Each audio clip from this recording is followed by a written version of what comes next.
Hello guys, स्वागत है आपका अपने यूट्यूब चैनल एएसवी क्लासेज में।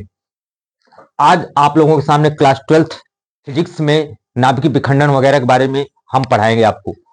तो नाभिकीय विखंडन क्या है, नाभिकीय संलयन क्या है, इन सब के बारे में बताएंगे। तो उससे पहले थोड़ी सी हम जान लेते हैं नाभिकों को वर्गीकरण किया कैसे किया है, वो उसके बारे में जानेंगे तो ही हम नाभिकीय विखंडन उखंडन थोड़ी ज्यादा अच्छी तरीके से समझ सकते हैं। क्योंकि इसके पहले हमने नाभिक के बारे में पूरा टोटल एक वीडियो बनाया है, वन शॉट वीडियो, आप लोग उसको जरूर देखिए, आपको एक एक पॉइंट उसका समझ में आएगा। तो हम चलते हैं नाभिकों का वर्गीकरण क्या है उसको देखते हैं पहले। तो नाभिकों का वर्गीकरण, नाभिकों का वर्गीकरण क्या है? क्लासिफिकेशन ऑफ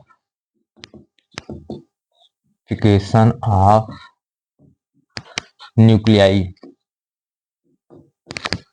इन नाभिकों का वर्गीकरण क्या है कि नाभिक को कैसे कैसे कितने प्रकार से बांटा गया है। तो पहले नंबर पर आपका आता है समस्थानिक। बाबू ध्यान से सुनना, क्या है? समस्थानिक, जिसको नाम बोला गया है, हिंदी में इसको एक और नाम भी दिया जाता है, समस्थानिक को बोला जाता है समप्रोटानिक। क्या बोला जाता है? समप्रोटानिक। इसको बोला जाएगा इंग्लिश में आइसोटोप्स। कभी कभी डायरेक्ट हिंदी में लिख कर देता है आइसोटोप्स क्या है, ठीक है। तो इसको समप्रोटानिक यानी इसको बोला गया आइसोप्रोटॉन्स। तो चाहे पूछे समस्थानिक क्या है, चाहे पूछे समप्रोटानिक क्या है, दोनों चीजें एक ही है। पूछे या आइसोटोप्स क्या है या पूछे आइसोप्रोटॉन्स क्या है, ये भी क्या दोनों एक ही चीजें हैं सब। अब इसके बारे में हमको समझना है। देखिए, सम मतलब बराबर, स्थानिक मतलब स्थान। पीरियोडिक टेबल में क्या है कि एलिमेंट्स को किस तरह सजाया गया है पीरियोडिक टेबल में, परमाणु क्रमांक के आधार पर, यानी कि जिसके सम मतलब बराबर, स्थान मतलब स्थान हो, यानी जिसका परमाणु क्रमांक यानी प्रोटॉनों की संख्या समान हो। इसका मतलब कह रहा है कोई एक तत्व हो, हम परिभाषा पहले लिख रहे हैं, किसी एक ही तत्व के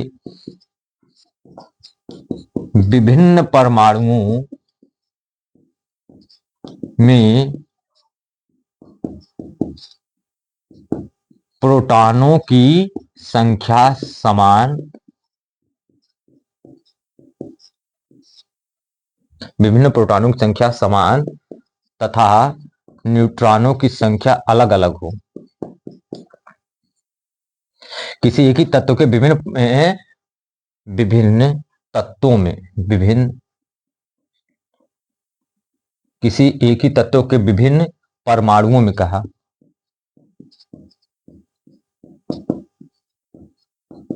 तो यह कह रहा है कि एक ही तत्व लेकिन उसके परमाणु अलग अलग हों, तो उसमें प्रोटॉनों की संख्या समान तथा न्यूट्रॉनों की संख्या अगर अलग अलग है, न्यूट्रॉनों की संख्या अलग अलग हो,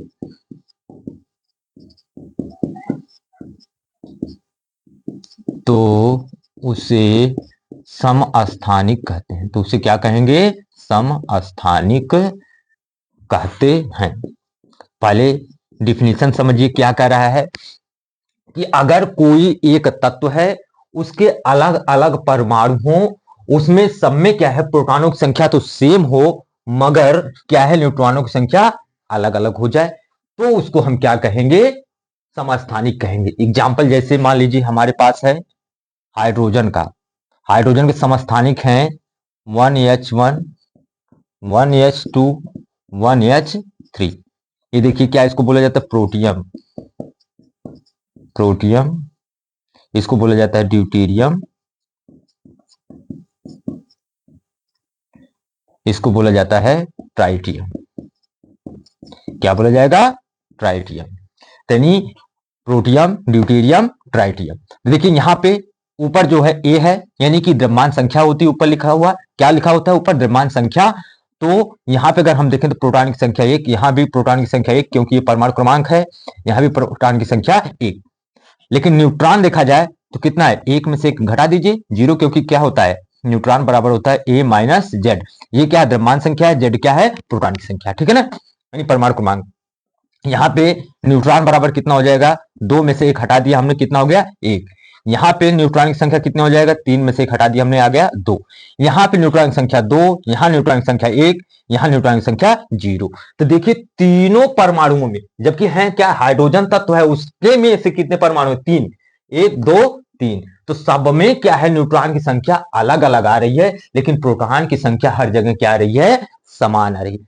तो एक तत्व हो, एक तत्व के विभिन्न परमाणु हैं, यानी अलग अलग परमाणु हो, और सभी परमाणुओं में क्या प्रोटॉनों की संख्या तो समान हो, मगर न्यूट्रॉनों की संख्या क्या हो जाए, अलग अलग हो जाए, तो उसको हम क्या कहते हैं, समस्थानिक कहते हैं। क्या कहते हैं बाबू, समस्थानिक। या देखिए तभी कहा गया सम प्रोटॉनिक, यानी प्रोटॉन की संख्या बराबर हो लेकिन न्यूट्रॉन की संख्या अलग अलग हो, उसे हम क्या कहते हैं, समस्थानिक कहते हैं। तो दूसरा एग्जांपल और देख लीजिए, जैसे हमने कहा ऑक्सीजन है, ऑक्सीजन का कितना होता है, 8 ऑक्सीजन एक 16 आता है, 8 ऑक्सीजन आपका एक 17 आता है,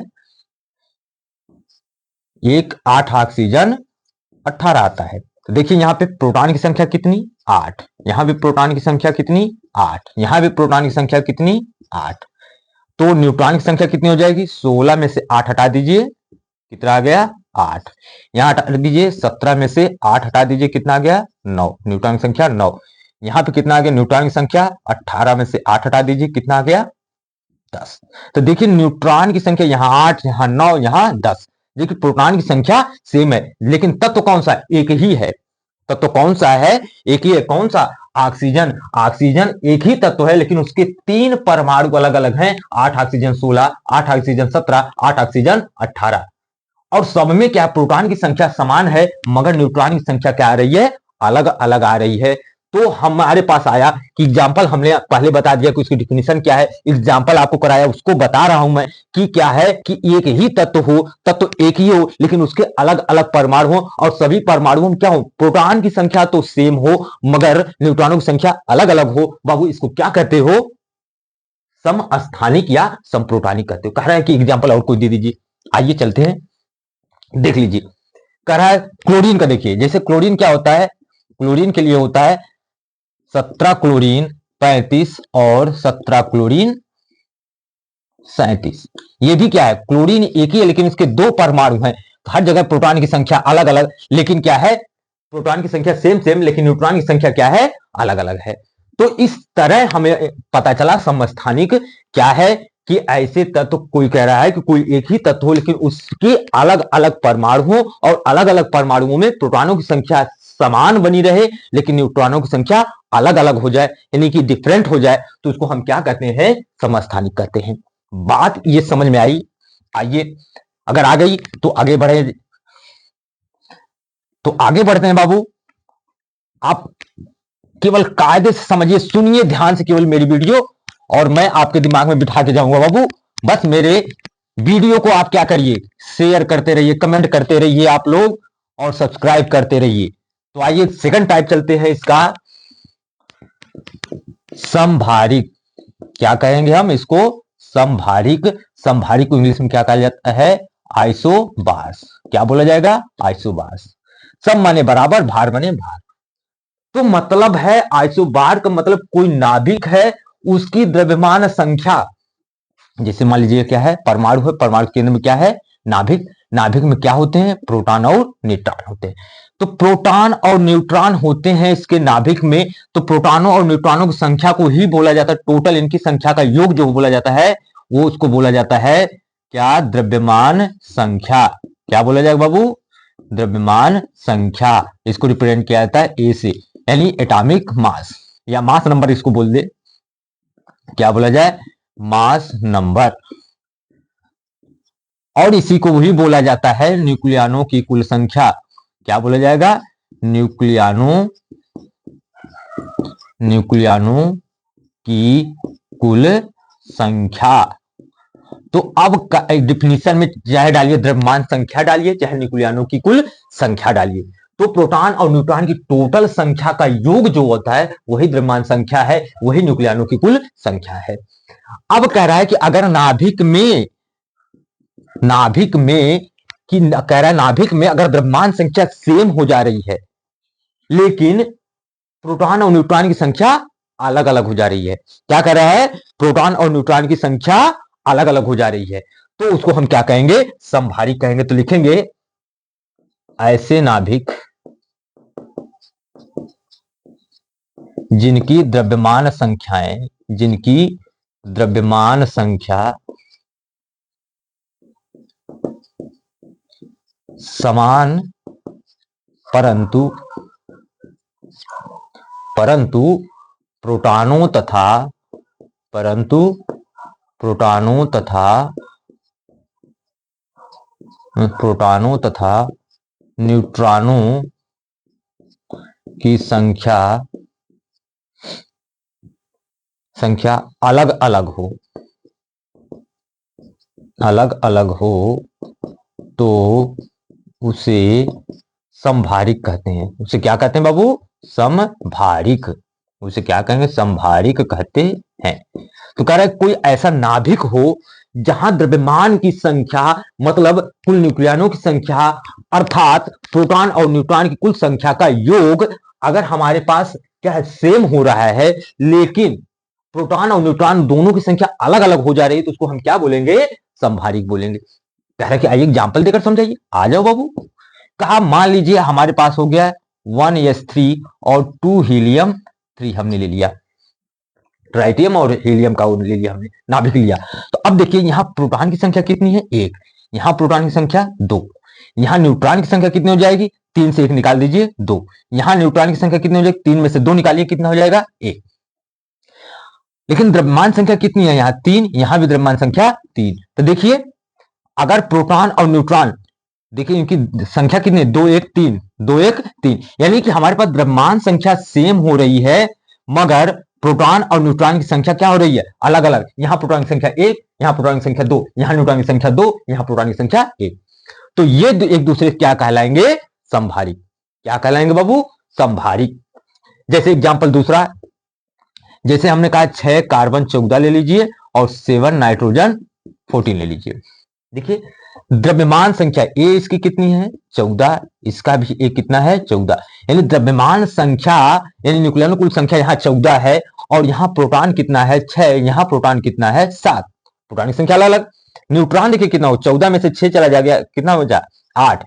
यहाँ न्यूट्रॉन कितना हो जाएगा, 14 7 गया 7। देखिए प्रोटॉन और न्यूट्रॉन की संख्या अलग अलग आ रही है। इसका मतलब क्या है, इसका मतलब क्या है कि यहाँ पे क्या है, ये दोनों एक दूसरे के क्या कहलाएंगे, समभारिक कहलाएंगे। कहा कोई एग्जांपल और दे दीजिए। आओ एक एग्जांपल और ले लो भाई, जब एग्जांपल की बात हो तो आ जाओ।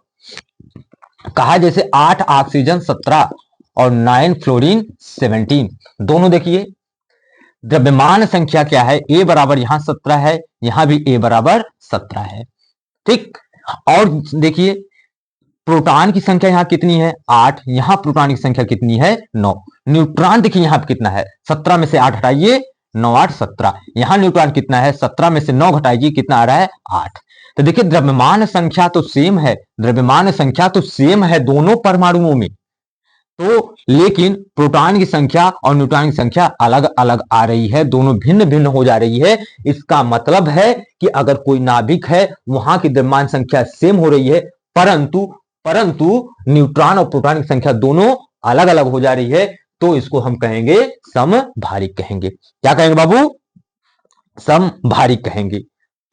अगर इतना समझ में आ गया तो आगे बढ़े, चलें आ जाओ, चलते हैं, दौड़ते हैं। अब यार गाड़ी पटरी पे दौड़ेगी यार, आएगा कैसे नहीं तुमको। आ जाओ आ जाओ आ जाओ आ जाओ, एकदम लगे रहो, एग्जाम बीट करके आना, नंबर 1 बहुत बढ़िया नंबर लेकर आना है आपको। आ जाओ। इसके बाद आता है सम न्यूट्रॉनिक, थर्ड वाला क्या है, सम न्यूट्रॉनिक। न्यूट्रॉनिक क्या बोला गया, सम न्यूट्रॉनिक यानी आइसोटोन्स। देखिए अब कह रहा है कि नाभिक है सम मतलब न्यूट्रॉन, सम बराबर, न्यूट्रॉनिक मतलब न्यूट्रॉन जहां पे न्यूट्रॉनों की संख्या समान हो। किसी नाभिक में न्यूट्रॉनों की संख्या अगर समान है तो क्या कहेंगे, सम न्यूट्रॉनिक। तो हम लिख दे रहे हैं ऐसे नाभिक जिनमें न्यूट्रॉनों की संख्या, जिनमें न्यूट्रॉनों, ऐसे नाभिक जिनमें न्यूट्रॉनों की संख्या समान हो, जिनमें न्यूट्रॉनों की संख्या समान हो तो उसे सम न्यूट्रॉनिक कहते हैं। उसे क्या कहते हैं? सम न्यूट्रॉनिक कहते हैं। कहा एग्जाम्पल, तो जरा एग्जाम्पल के सहारे समझाओ यार, इसे मजा नहीं आ रहा, केवल डिफिनेशन लिख रहे हो। कह रहा ऐसे नाभिक जिनमें न्यूट्रॉनों की संख्या समान हो तो उसे हम क्या कहेंगे? सम न्यूट्रॉनिक कहेंगे। कह रहा अच्छा आ जाओ, 3 लिथियम अगर हमारे पास 7 है और 4 बेरिलियम अगर हम 8 लें, देखिए क्या है, यहां द्रव्यमान संख्या कितना है? 7 है। यहां द्रव्यमान संख्या कितनी है? 8 है। प्रोटॉन की संख्या यहां कितनी है? 3। यहां प्रोटॉन की संख्या कितनी है? 4। जो परमाणु क्रमांक वही क्या है? प्रोटॉन की संख्या। न्यूट्रॉन देखिए A-Z होता है, A-Z यानी 7 में से 3 घटा कितना? 4। यहां न्यूट्रॉन की संख्या कितनी होगी? 8 से 4 घटा 8 - 4 बराबर 4। तो हम इसको 4 पूरा लिख रहे हैं, यानी कि हमारे पास कितना आ गया? न्यूट्रॉन की संख्या 4। देखिए दोनों जगह क्या है? न्यूट्रॉन की संख्या सेम हो रही है। न्यूट्रॉन की संख्या क्या हो रही है? सेम हो रही है। तो वही कह रहा है कि ऐसे नाभिक जहां पे न्यूट्रॉनों की संख्या सेम सेम हो, यानी बराबर मात्रा में न्यूट्रॉन की संख्या है, तो उसको हम क्या कहेंगे? आइसो न्यूट्रॉनिक कहेंगे, यानी आइसोटोन्स कहेंगे। कह रहा है कि एग्जाम्पल और दे दो बस।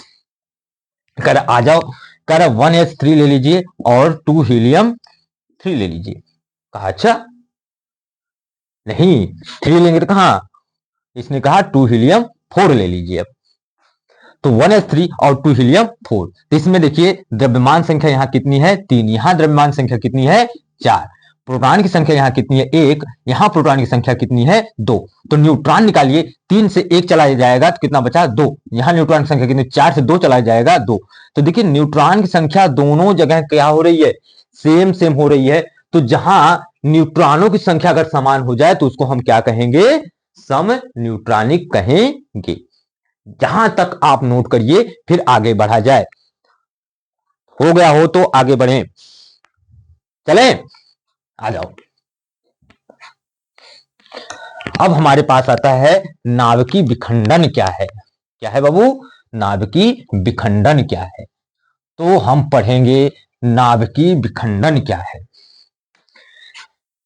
कह रहा है नाभिकीय विखंडन, क्या कह रहा है? नाभिकीय विखंडन। नाभिकीय विखंडन, न्यूक्लियर फिजन। क्या है? न्यूक्लियर फिजन क्या है? नाभिकीय विखंडन क्या है? न्यूक्लियर फिजन क्या है? तो सबसे पहले हम देखते हैं कि कह रहा है कि कोई बड़ा नाभिक अगर अपने जैसे समान में छोटे छोटे हल्के हल्के 2 नाभिकों में टूट जाए, कम से कम 2 नाभिक में टूट जाए, तो कोई बड़ा भारी नाभिक जब 2 हल्के नाभिकों में टूट जाता है तो उस प्रक्रिया को हम क्या कहते हैं? नाभिकीय विखंडन कहते हैं। तो पहली बात तो नाभिकीय विखंडन क्या है? कल वह प्रक्रिया जिसमें कोई बड़ा नाभिक 2 छोटे छोटे हल्के नाभिकों में टूट जाए, तो उसे हम क्या कहेंगे? उस प्रक्रिया को क्या कहेंगे? नाभिकीय विखंडन कहेंगे। तो नाभिकीय विखंडन की पहले डिफिनेशन लिखते हैं। ये मान लीजिए हमारे पास ए बी था, तो ये बना ए और बी, तो 2 छोटे छोटे, ये क्या है? बड़ा और भारी नाभिक है। बड़ा और भारी नाभिक है। ये क्या है? हल्का नाभिक है। ये भी क्या है? हल्का नाभिक है, लेकिन कैसा है? छोटा है। तो जब कह रहा वही, जब कोई बड़ा भारी नाभिक 2 छोटे छोटे या 2 हल्के नाभिकों में टूट जाए, तो इस प्रक्रिया को हम क्या कहेंगे? नाभिकीय विखंडन। तो हम लिखेंगे कि वह प्रक्रिया जिसमें कोई भारी नाभिक 2 हल्के नाभिकों में 2 हल्के नाभिकों में टूट जाए, उसे नाभिकीय विखंडन कहते हैं। उसे क्या कहते हैं बाबू? नाभिकीय विखंडन कहते हैं। उसे नाभिकीय विखंडन कहते हैं। ध्यान से सुनिए कि कह रहा वह प्रक्रिया जिसमें कोई भारी नाभिक 2 हल्के नाभिकों में टूट जाए, तो उसे हम क्या कहेंगे? नाभिकीय विखंडन कहेंगे। तो देखिए इस प्रोसेस में एक्चुअली में होता क्या है, कोई बड़ा भारी नाभिक होता है, ये आगे जाता है तो फिर ये इस तरह अनस्टेबल कोई नाभिक बनता है, फिर ये आगे जाता है तो क्या होता है, दो भागों में टूट जाता है, एक ये वाला नाभिक बनाता है, एक ये वाला नाभिक बनाता है। तो कह रहा है कोई बड़ा नाभिक धीरे धीरे धीरे विखंडित होता है तो पहले क्या होता है, इसका सेंटर जो होता है डिवाइड होता है, तो इस तरह बनता है, फिर ये लेकिन क्या होता है अनस्टेबल, ज्यादा देर तक रुकेगा नहीं, फिर ये अपने दो भागों में हल्के हल्के नाभिकों में टूट जा रहा है, तो इस प्रक्रिया को हम क्या कहेंगे, नाभिकीय विखंडन कहेंगे। तो नाभिकीय विखंडन क्या है, वह प्रक्रिया जिसमें कोई बड़ा नाभिक क्या हो रहा है, अनस्टेबल पहले बनेगा, फिर अनस्टेबल से होकर क्या बन रहा है, दो हल्का नाभिक में टूट रहा है। तो कोई बड़ा नाभिक या कोई बड़ा या भारी नाभिक जब दो हल्के नाभिकों में टूट जाए तो उसे हम क्या कहेंगे, नाभिकीय विखंडन कहेंगे। तो बोला जाता है, पूछा जाता है आपके नाभिकीय विखंडन क्या है, नाभिकीय विखंडन के लिए कोई समीकरण लिखिए, तो इसके कई फ्लेवर हैं, तो एक आध तो हम लिखेंगे ही। देखिए आइए चलते हैं, इसको हटा देना, ये समझने के लिए था आपका।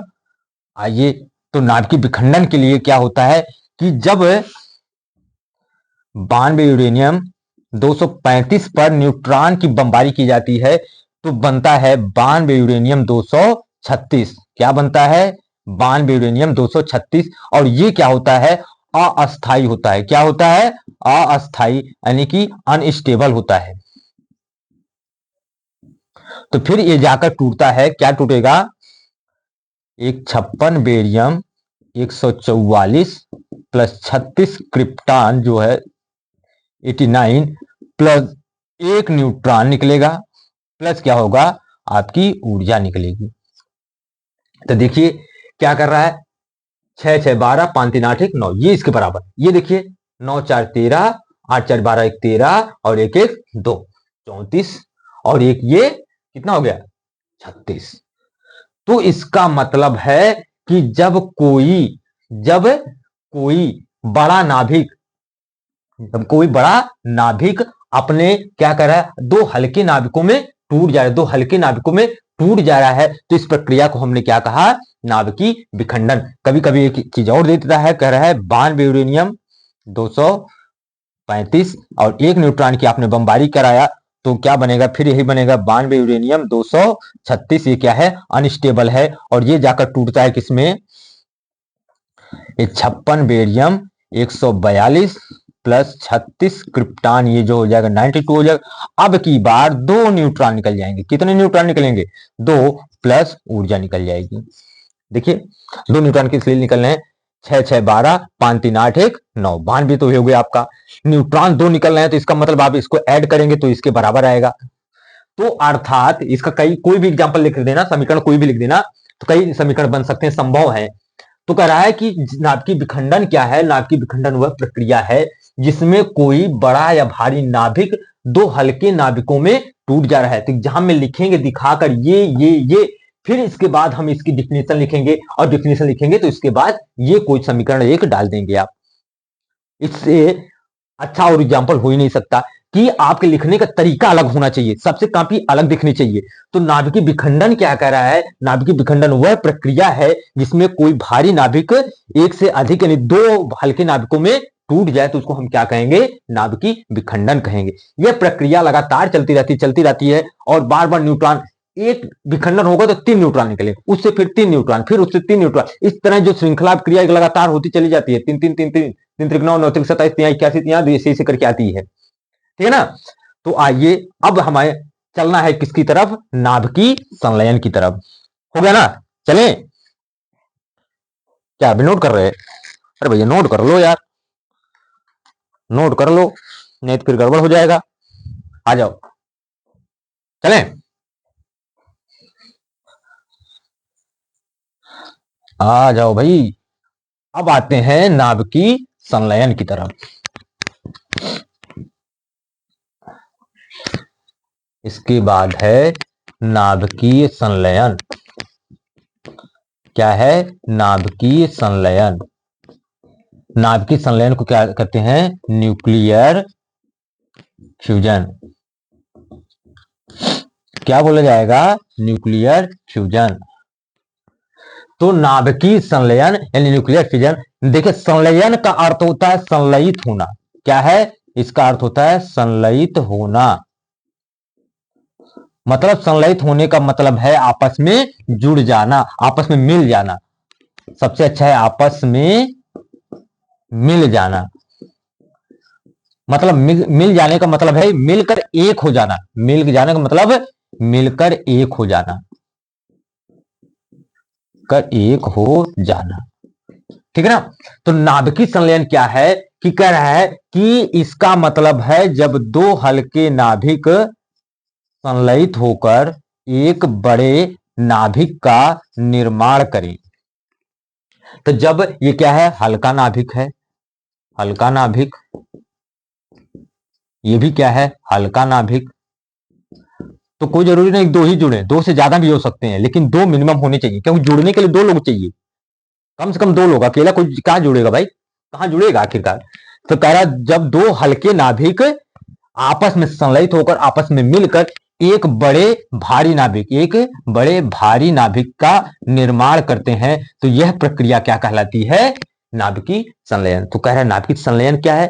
नाभिकीय संलयन वह प्रक्रिया है जिसमें दो हल्के नाभिक आपस में संलयित होकर आपस में जुड़कर एक भारी नाभिक का निर्माण करते हैं, तो यह प्रक्रिया क्या कहलाती है? नाभिकीय संलयन कहलाती है। क्या कहलाती है? नाभिकीय संलयन कहलाती है। तो हम डिफिनीशन लिख रहे हैं, वह प्रक्रिया जिसमें दो हल्के नाभिक परस्पर संलयित होकर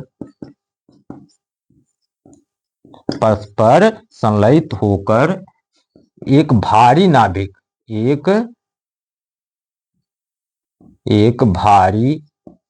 का निर्माण करते हैं, एक भारी नाभिक का निर्माण करते हैं,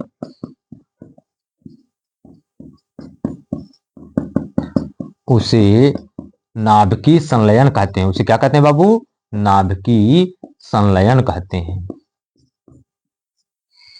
नाभिकीय संलयन कहते हैं। तो क्या कह रहा है कि जब दो हल्के नाभिक, देखिए ए और बी छोटे छोटे हल्के हल्के नाभिक हैं, ये जुड़कर एक ए बी यानी बड़ा नाभिक बना रहे हैं, भारी नाभिक बना रहे हैं, तो इस प्रक्रिया को हमने क्या कहा? नाभिकीय संलयन कहा। तो एग्जाम्पल लिखना है तो नीचे नहीं ऊपर यहां लिख दे रहा हूं मैं। इसका एग्जाम्पल, इसका क्या है? समीकरण लिखना है। तो कह रहा है कि नाभिकीय संलयन क्या है? नाभिकीय संलयन कह रहा है वह प्रक्रिया है जिसमें जो है दो हल्के नाभिक आपस में जुड़कर भारी नाभिक का निर्माण करें, वह प्रक्रिया क्या कहलाती है? नाभिकीय संलयन। देखिए जब ये दोनों अलग अलग थे, अब ये दोनों मिलकर एक हो रहे हैं, तो यानी दोनों एक दूसरे को एडजस्ट कर रहे हैं। इसका मतलब कहीं न कहीं नहीं, अपने आप को एडजस्ट करने में ऊर्जा कुछ बाहर निकालेंगे, और ऊर्जा जो बाहर निकालेंगे इसका मतलब ये हुआ कि जो ऊर्जा बाहर आई कहां से आई? कुछ न कुछ उसके द्रव्यमान में कमी हुई होगी। तो इसका मतलब यहां द्रव्यमान कम होगा, इन दोनों के द्रव्यमानों के योग से कम होगा। तो जो दो हल्के नाभिक हैं, दोनों हल्के नाभिकों का योग जो है ये भारी नाभिक के योग से ज्यादा होगा, या तो हम इसका उल्टा कह सकते हैं, ये जो भारी नाभिक बन रहा है, अब जो भारी नाभिक बना जो आपका, इसका द्रव्यमान इन दो हल्के नाभिकों के द्रव्यमान के योग से कम होगा। ये कम होगा, इसका द्रव्यमान कम होगा, इन दोनों का द्रव्यमान का जो योग है, जोड़ है, वो क्या होगा? इससे ज्यादा होगा, क्योंकि आपस में एडजस्ट करके एक आपस में मिलकर एक भारी नाभिक बना रहे हैं। इसका मतलब है कहीं न कहीं कुछ ना कुछ ऊर्जा बाहर निकली हुई होगी, और वो ऊर्जा कहां से निकली हुई होगी? कहीं न कहीं आपने द्रव्यमान क्षति के बारे में पढ़ा है, हमने पढ़ाया आपको द्रव्यमान क्षति क्या होती, वहां से द्रव्यमान कुछ ना कुछ कम हुआ होगा, इसलिए क्या है? इसका द्रव्यमान कम होता है इन दोनों के द्रव्यमानों के योग से। ठीक है? का एग्जाम्पल दीजिए। जैसे हमने कहा, आप लीजिए ड्यूटेरियम 1s2 प्लस 1h2, क्या बनेगा बाबू? एक बनेगा 1s3, ठीक है ना? क्या बनेगा? एक 1s3 बना दो, और क्या बनाओगे? दूसरा क्या बना दोगे? प्रोटियम बना दो। देखिए 1h1 कह रहे, देखिए एक है ड्यूटेरियम है, फिर ड्यूटेरियम है, तो क्या बनाया? एक ट्राइटियम का नाभिक बनाया, प्लस 1h1 बनेगा, प्लस आपकी ऊर्जा निकली। क्या निकलेगी? ऊर्जा। ऊर्जा कितनी होगी? हम 4 मिलियन इलेक्ट्रॉन वोल्ट, कितना नापा गया है? 4 मिलियन इलेक्ट्रॉन वोल्ट। तो पहला इक्वेशन ये हो गया कि आपको कि इसका इक्वेशन लिखना है, नाभिकीय संलयन का इक्वेशन लिखना है, तो क्या लिखेंगे 1s2 plus 1s2 equal to क्या होगा 1s3 प्लस 1s1 और 4 मिलियन इलेक्ट्रॉन वोल्ट ऊर्जा।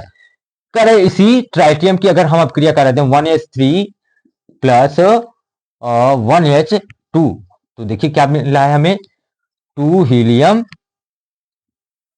4 कर दें 3 कर दें, तो देखिए 1s3 प्लस 1s2 तो क्या बना 2 हीलियम 4 प्लस आपका क्या बना न्यूट्रॉन निकलेगा 0n1 plus 17.6 million electron volt ऊर्जा निकलेगी। देखिए क्या निकल रहा है कि इसका आपका कि इसके साथ आप कराएंगे तो 2 हीलियम 4 और 0n1 यानी एक न्यूट्रॉन और उसके साथ में 17.6 मिलियन इलेक्ट्रॉन वोल्ट ऊर्जा निकलेगी। तो कोई एक इक्वेशन लेकर डाल देना कि हमको ये लिखना है कि ये लिखना है, क्या लिखना है।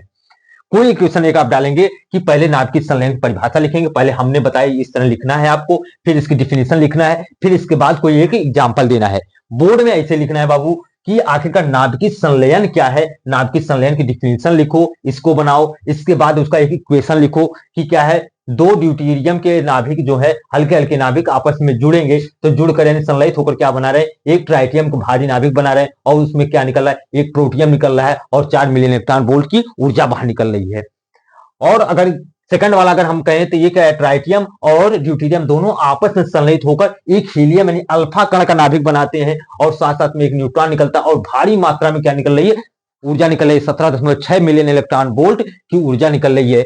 और देखा जाए तो नाभिकीय संलयन को कंट्रोल करना असंभव अभी है, जबकि नाभिकीय विखंडन को क्या किया जाता है कुछ ना कुछ कंट्रोल करके रखा जाता है। तो ये था हमारा कि नाभिक कितने प्रकार का होता है, समस्थानिक आपने पढ़ा, समभारिक पढ़ा और क्या पढ़ा समन्यूट्रॉनिक पढ़ा, नाभिकीय विखंडन आपने पढ़ा, नाभिकीय संलयन आपने पढ़ा। और मैं थोड़ी सी आपका ध्यान ले चलूंगा नाभिकीय विखंडन से एक संबंधित है जिसका नाम है क्रांतिक साइज और क्रांतिक द्रव्यमान। ये देखिए ये चीज जो किसी ने मुझसे पूछा था मैं इसलिए बता रहा हूं कि क्रांतिक साइज क्या है क्रांतिक द्रव्यमान क्या है, अब आपके बोर्ड से निकल चुका है तो इसके लिए कोई टेंशन मत लेना, ठीक है ना। तो आइए हम देखते हैं क्रांतिक साइज क्या है, कह रहा है क्या क्रांतिक साइज क्या है और क्रांतिक द्रव्यमान क्या है। क्रांतिक साइज तथा क्रांतिक द्रव्यमान, ध्यान से केवल सुनना देखते जाना, यानी कह रहा है क्या critical size and critical mass, तो इसके बारे में हम पढ़ेंगे। देखिए जब एक्सपेरिमेंट हुआ इस ऑटो हॉर्न वगैरह ने लोगों ने क्या किया जब परमाणु बम बनाया तो उसमें उन्होंने देखा कुछ रिएक्शंस हुई, उनको लगा कि यही रिएक्शंस होगी लेकिन उसमें ऐसा हुआ नहीं, उसमें कुछ और ही अलग रिएक्शन आ गई।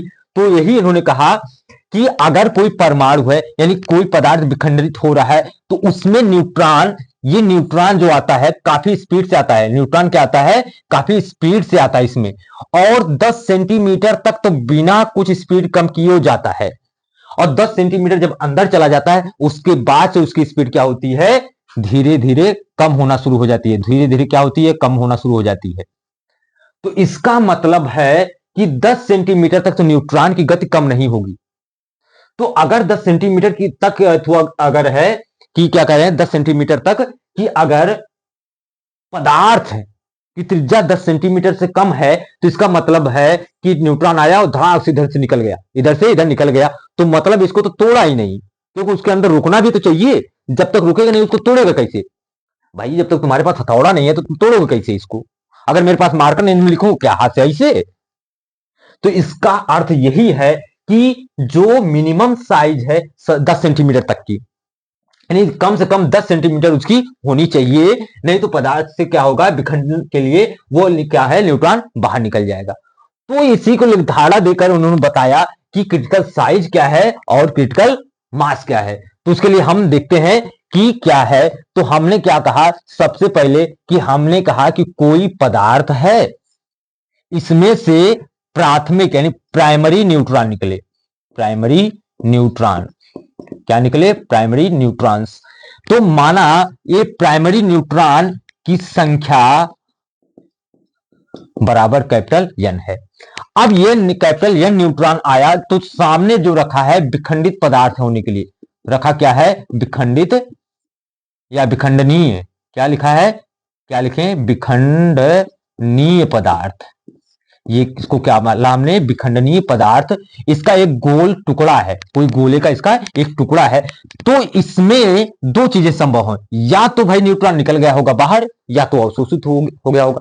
तो अगर तो दो संभावनाएं क्या क्या बन रही हैं, या तो क्या है, एक कुछ भाग अवशोषित हुआ होगा, कुछ न्यूट्रॉन क्या हुए, अवशोषित हुए, कुछ न्यूट्रॉन बाहर निकल गए होंगे। यही तो हुआ होगा, कुछ न्यूट्रॉन बाहर निकल गए। तो दो संभावनाएं है कि अब जो पहले था हमारे पास पदार्थ, वहां से न्यूट्रॉन भाई उत्पन्न हुआ, वहां विखंडन हुआ, तो वहां से न्यूट्रॉन उत्पन्न हुआ, तो वो न्यूट्रॉन सामने वाला जो विखंडनीय पदार्थ है उसके पास गया। तो वहां दो संभावनाएं, या तो कुछ न्यूट्रॉन अवशोषित हो जाए और कुछ न्यूट्रॉन बाहर निकल जाए, या तो अवशोषित हो गया होगा या तो बाहर निकल गया होगा, दो कंडीशन। तो कह रहा है कि अगर हमारे पास यहाँ पे न्यूट्रॉनों की संख्या, मान लीजिए यहाँ जो प्राइमरी जो प्राथमिक न्यूट्रॉन्स है जो वहां, उसकी संख्या कैपिटल एन, अवशोषित न्यूट्रॉन की संख्या अगर हम कह दें, न्यूट्रॉन की संख्या बराबर ए मान लें, और इसके जो बाहर निकलने गए न्यूट्रॉन की संख्या, बाहर निकले न्यूट्रॉन की संख्या अगर हम इसको यल मान लें, तो देखिए गोला है, क्या गोल टुकड़ा है, तो गोला है, तो गोले का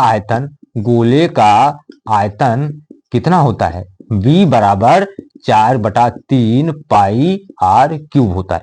ये भी कांस्टेंट, ये भी कांस्टेंट, यानी कि V is proportional to R cube. इसी तरह इसका पृष्ठीय क्षेत्रफल, इसका पृष्ठीय क्षेत्रफल कितना होता है, यस बराबर होता है 4 पाई आर स्क्वायर। इसका मतलब S is directly proportional to R square. तो यहां देखा गया कि जो शुरू में क्या था कि इन्होंने कहा जो n है इज प्रोपोर्शनल टू v है, तो इसका मतलब हमने कहा कि n इज प्रोपोर्शनल टू किसके है, आर क्यूब के होगा। इसलिए ये हटाएंगे, प्रोपोर्शनलिटी चिन्ह हटाएंगे तो क्या मिलेगा, n is equal to k1 R cube. समीकरण नंबर 1 डाल दीजिए। इसी प्रकार इन्होंने कहा a is proportional to v, ये भी देखा गया, इसलिए इसको हम कह सकते हैं a इज प्रोपोर्शनल टू कितना है, आर क्यूब है। a इक्वल टू कितना हो जाएगा, k2 आर क्यूब। के क्या है, कांस्टेंट हम मान रहे हैं, प्रोपोर्शनलिटी कांस्टेंट है, इक्वेशन नंबर 2। लेकिन इन्होंने कहा कि जो है, जो हमारे पास है कि यल जो है वो यस के प्रोपोर्शनल होता है, मतलब कि इसका अर्थ है L is proportional to R square. तो यल बराबर क्या होगा, k3 R square, equation number 3। ध्यान से देखना इन तीनों को। अब हमें देखने से ये लग रहा है कि दोनों कंडीशन में दो संभावनाएं हैं। इन तीनों कंडीशंस जो आ रहे हैं, दो तीनों इक्वेशन बन रहे हैं, इसके लिए तीन कंडीशन, दो कंडीशंस आ रही हैं। पहला केस फर्स्ट क्या कर रहा है कि अगर जो हमारे पास है n की वैल्यू इज लेस देन क्या हो जाए, a प्लस यल हो जाए, मतलब जो यहां पे प्राइमरी न्यूट्रॉन की संख्या है वो क्या हो जाए, जो बाहर निकले और शोषित इलेक्ट्रॉनों की न्यूट्रॉनों की संख्या क्या हो जाए, कम हो जाए। अरे भाई यही जब कम हो जाएगा तो कितना अवशोषित होगा, कितना विखंडित, विखंडन कहां उतना कर पाएगा भाई। ये अवशोषित हो गए, ये कुछ बाहर निकल गए, कर दोनों जाकर मिक्स हो गए, ये संख्या ही कम है तो कहां से भाई विखंडित करेगा। इसका मतलब है कि अगर उत्पन्न जो न्यूट्रॉन की संख्या है, अवशोषित न्यूट्रॉन की संख्या और बाहर निकले न्यूट्रॉन की संख्या के योग से कम हो रहा है, तो मतलब विखंडन की प्रक्रिया नहीं हो रही है। इसका मतलब है हम कह सकते हैं, इसको इधर कर दें तो n minus A divided by L is less then कितना हो जाएगा, 1। अब देखिए ये हमने कहा यहां पे n की वैल्यू क्या है, देखिए n की वैल्यू है k1 आर क्यूब माइनस ए क्या है हमारे पास k2 R cube divided by k3 R square is less than 1 हो जाए। तो कह रहा है कि आर क्यूब आपने बाहर निकाला तो क्या बचा, k1 minus k2 divided by k3, और ये क्या है R square is less than 1 हो जाएगा। ये पूरा कट गया, बचा एक, तो यानी k1 minus k2 divided by k3 into R is less than 1। ये पूरा टोटली टर्म इन्होंने कहा कि एक अलग तरह का कांस्टेंट लिया जाए तो उसको हम बोलेंगे के आर इज लेस देन 1, तो यहां से अगर हम निकालेंगे तो इसका मतलब है r is less then 1/k। तो कह रहा है ये विखंडनीय पदार्थ की त्रिज्या हमने क्या माना था, r माना था। जो गोल टुकड़ा है वो विखंडनीय पदार्थ की त्रिज्या हमने क्या माना है, स्मॉल r है, क्योंकि इसी तो हम गोले की त्रिज्या इसी से सब कुछ निकाल रहे हैं। इसकी त्रिज्या कितनी है, r है। कर अगर इसकी त्रिज्या कम हो गई 1/k से, ये इसी 1/k को क्या कह रहे हैं, इसको कह रहे हैं क्रांतिक साइज। तो क्रांतिक साइज यानी इसको क्या बोला गया, क्रांतिक साइज। अगर जो विखंडनीय पदार्थ की त्रिज्या है उसका आकार अगर क्रांतिक साइज से कम हो रहा है तो विखंडन कहां हो रहा है भाई, ये अगर कम हो गया, करे ये कम हो गया इससे, अरे भाई हमको चाहिए 10 सेंटीमीटर, ये मान लीजिए 10 सेंटीमीटर, और हमारा आकार जो है, जो विखंडनीय पदार्थ उसका आकार 10 सेंटीमीटर से कम हो जाए तो कहां से भाई निकलेगा, इसका मतलब न्यूट्रॉन जो विखंडित नहीं करेगा। तो क्या करेगा इस प्रक्रिया में, ये जो है विखंडनीय पदार्थ की त्रिज्या है या विखंडित पदार्थ की साइज है। तो विखंडित पदार्थ की साइज अगर क्रांतिक साइज से कम हो रही तो मतलब विखंडन नहीं होगा। क्या कह रहा है, विखंडन नहीं होगा। बात समझे। तो देखिए क्या कह रहा है कि क्रांतिक साइज क्या है, इसका मतलब पदार्थ जो विखंडनित पदार्थ है, जो विखंडनीय पदार्थ जिसको विखंडित होना है, जिसको टूटना है, उस पदार्थ की साइज अगर एक फिक्स कुछ मानक माना गया, उस मानक से कम हो जा रही है तो हमारे पास विखंडन नहीं हो रहा है। इसका मतलब आपकी विखंडन नहीं हो रहा है। तो इसका मतलब है वो क्या है, 1/k है जो मिनिमम है। तो वह न्यूनतम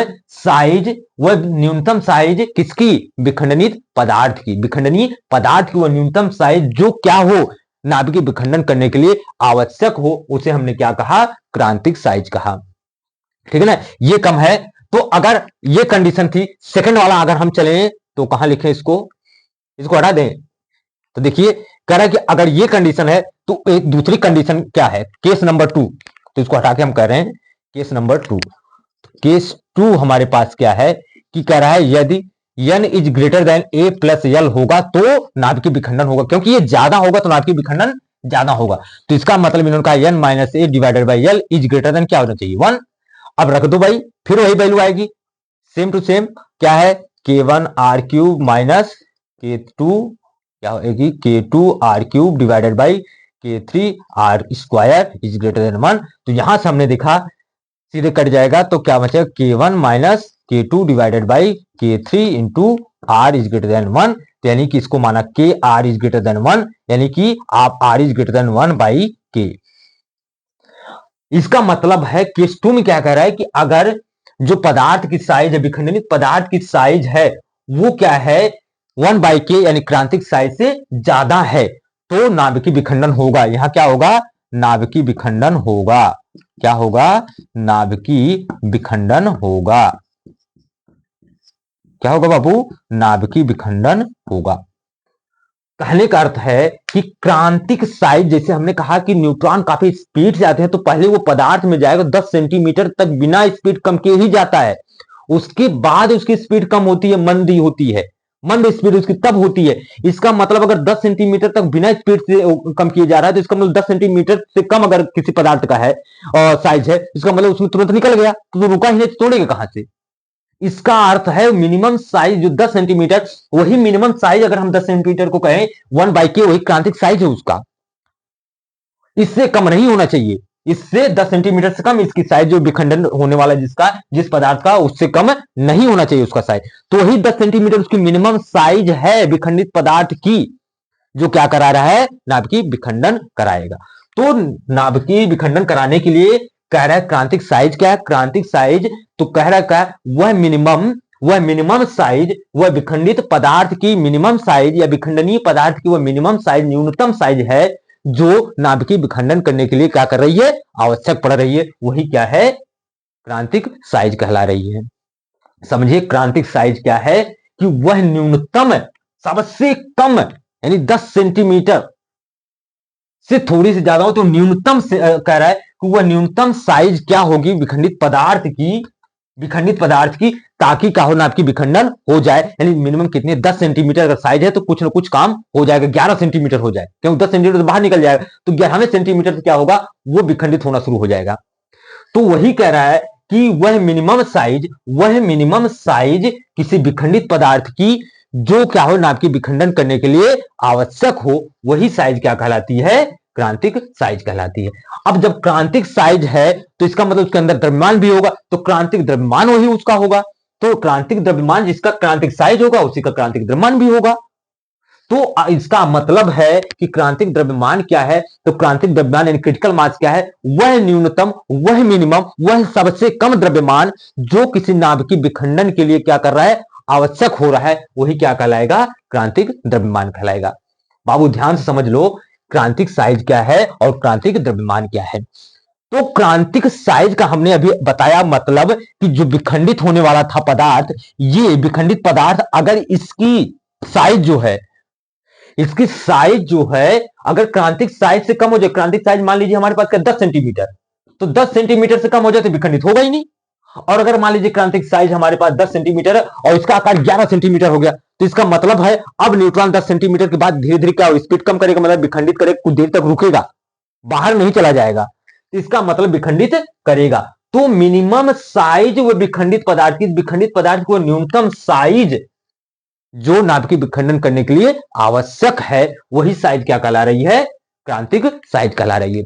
तो जिसका क्रांतिक साइज होगा तो इसका द्रव्यमान भी होगा, तो क्रांतिक साइज का जो द्रव्यमान होगा उसी को हमने क्या कहा, क्रांतिक द्रव्यमान कहा। तो क्रांतिक द्रव्यमान क्या है, वह न्यूनतम, वह मिनिमम क्या है, द्रव्यमान, वह न्यूनतम द्रव्यमान किसका, विखंडित पदार्थ का या विखंडनीय पदार्थ का, जिसको हमको विखंडन करना है, जिसको हमको तोड़ना है, कूटना है। तो उस टूटने वाले सबसे छोटा यानी सबसे न्यूनतम जो द्रव्यमान है जो नाभिकीय विखंडन के लिए आवश्यक है, वही क्या कहला रहा है, आपका नाभिकीय विखंडन कहला रहा है। यहां तक ये चैप्टर पूरे तरीके से हमने A to Z आपके सामने खोल कर रख दिया, इससे ज्यादा आपका कुछ बचा नहीं इस चैप्टर में है, इस टॉपिक में। तो आप लोगों के सामने हमने पूरा रख दिया। यूपी बोर्ड वालों बाबू देखना, ध्यान से समझ लेना, जहां ना आए कमेंट करके मेरे को बताना कैसी लगी मेरी वीडियो, और मेरी वीडियो पे आप लोग लगातार कमेंट करिए, शेयर करिए, सब्सक्राइब करिए, और बस यहीं तक। Okay, thank you.